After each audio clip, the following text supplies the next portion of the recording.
Namaskar. What a surprise.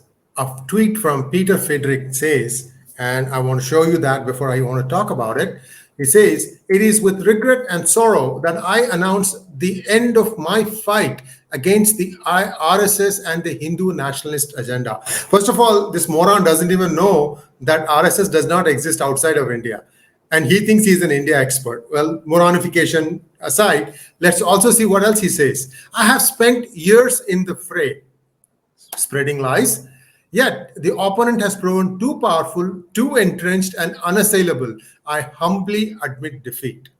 I have two reasons for why this happened. One is the obvious one: the funds may have dried up. The second one is perhaps Uncle Sam came calling and showed him the error of his ways of getting money from dubious sources. Remember the PFI arrests in India? Remember, I told you that there is a link between who funds these units and who funds the IAMC, the fount of all these alphabet soup organizations in the United States.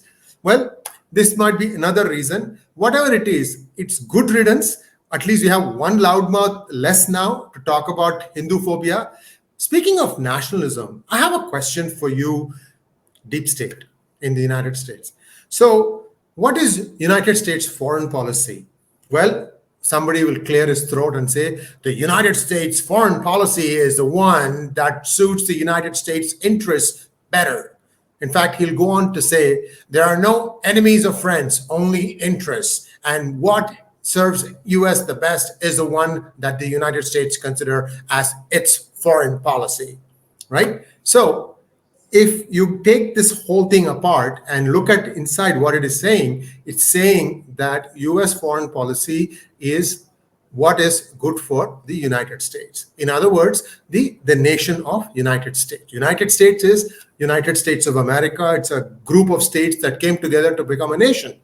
So a policy that is for the nation is, in other words, nationalist. So it's okay for the United States to be nationalist, but it's not okay for India to be nationalist. Do you know that all the temples of India are being controlled by the government, but the Muslims and the Christians and the Sikhs have a free hand in how they have to conduct their temples, churches, mosques? So it's okay so these people have had a free hand. In fact, church is the second biggest landowner in India after the government. Have a free hand. And what is it that you talk about? Minority discrimination in India. If there is any discrimination, it is a majority discrimination in India. Talk about that. I will share you. Anyway, so this is what is the reality. And I hope the deep state shuts up and stops meddling in other countries' affairs, especially talking one country is nationalist, another country is not nationalist, just because it doesn't suit US interests. What has Modi done that irks you so much, guys? He's not listening to you. Sometimes he does. I don't like that also. I would like him to be consistent. He seems to be strategic ambiguity that, Biden is so fond of talking about. He seems to be practicing that. Once he votes with you, 10 times he votes against, or rather abstains. So he is also playing the game that you guys play. So when somebody else plays your game, you don't like it because the playbook is kind of not for somebody else, it's only for you. Anyway, I'm just asking all these questions because I find it utterly humorous when somebody says that US nationalism is okay, but India's nationalism is not okay. That train has left the station a long time ago.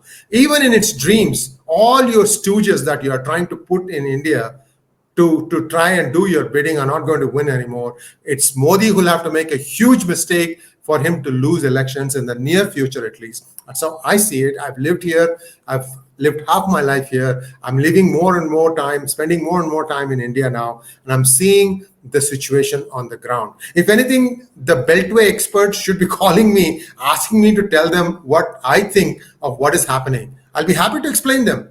I'm happy. Anyway, this is my take. You can agree with me, disagree with me. If you're going to rebut, please rebut with data. Thanks for watching. Please like, share, and subscribe to our channel. Don't forget to click on the bell button for notifications. Namaskar.